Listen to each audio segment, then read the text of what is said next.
கனடாவின் டொரண்டோ பல்கலைக்கழக ஸ்கார்புரோ வளாகத்தில் ஜூன் 1 முதல் 3 வரை 15வது உலக தமிழாசிரியர் மாநாடு நடைபெற்றது. தலைமுறை கடந்தும் தமிழர் வாழ்வியல் வழி கற்றல் கற்பித்தல் எனும் கருப்பொருளில் இந்த மாநாடு நடைபெற்றது. உலக தமிழாசிரியர் மாநாடு 1992 சிங்கப்பூரில் தொடக்கம் கண்டது. இதன் தலைமையகம் சிங்கப்பூரில் உள்ளது.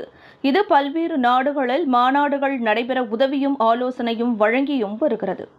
இவ்வாண்டு மாநாட்டில் 65 சிங்கப்பூர் பேராளர்களும் 12 நாடுகளைச் சேர்ந்த ஏறக்குறைய 50 பேராளர்களும் கலந்து கொண்டனர்.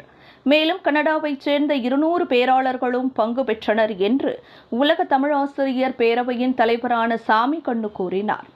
இம்மாநாடு மொரீஷியஸ், சிங்கப்பூர், இந்தியா போன்ற பல நாடுகளில் நடந்துள்ளதாகவும் முதல் முறையாக இவ்வாண்டு கனடாவில் நடைபெற்றதாகவும் அவர் பகிர்ந்து கொண்டார்.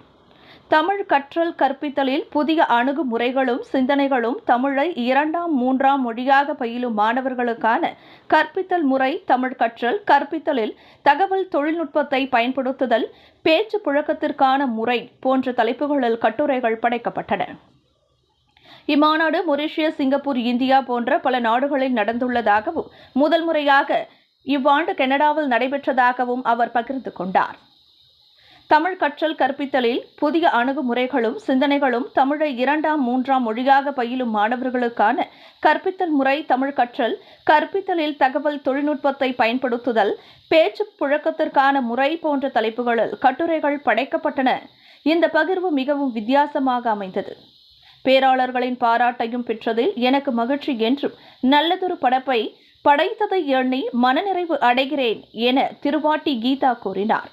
சிங்கப்பூர் தமிழாசிரியர் சங்கத்தின் செயலவை உறுப்பினரும் இவ்வாண்டு மாநாட்டிற்கு சென்ற சிங்கப்பூர் தமிழாசிரியர்களின் ஒருங்கிணைப்பாளருமான வசந்தவேலன் சிங்கப்பூரில் தமிழ் நிலவரத்தை விவரிக்கும் நாட்டறிக்கையை படைத்ததில் பெருமிதம் கொண்டார். பேராளர்களின் பாராட்டையும் பெற்றதில் எனக்கு மகிழ்ச்சி என்றும் நல்லதொரு படைப்பை படைத்ததை எண்ணி மனநிறைவு அடைகிறேன் என திருவாட்டி கீதா கூறினார். சிங்கப்பூர் தமிழாசிரியர் சங்கத்தின் செயலவை உறுப்பினரும் இவ்வாண்டு மாநாட்டிற்கு சென்ற சிங்கப்பூர் தமிழாசிரியர்களின் ஒருங்கிணைப்பாளருமான வசந்தவேலன் சிங்கப்பூரில் தமிழ் நிலவரத்தை விவரிக்கும் நாட்டறிக்கையை படைத்ததில் பெருமிதம் கொண்டார். ஈசூன் தொடக்கப்பள்ளி தமிழாசிரியரான அவர், இந்த அனுபவம் எனக்கு புதியதாக இருந்ததோடு புத்துணர்ச்சியும் அளித்தது.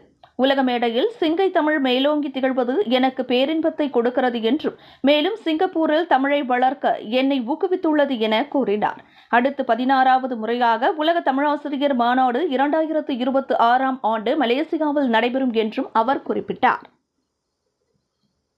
விலையில் மேலும் செய்திகளை தெரிந்து கொள்ள கீழே இருக்கும் பெல் பட்டனை அழுத்துங்கள். உங்கள் ஆதரவை வெளிப்படுத்த லைக் மற்றும் ஷேர் செய்யுங்கள். தொடர்ந்து விண்வெளியுடன் உங்கள் பயணத்தை தொடர்ந்திருக்க சப்ஸ்கிரைப் செய்யுங்கள்.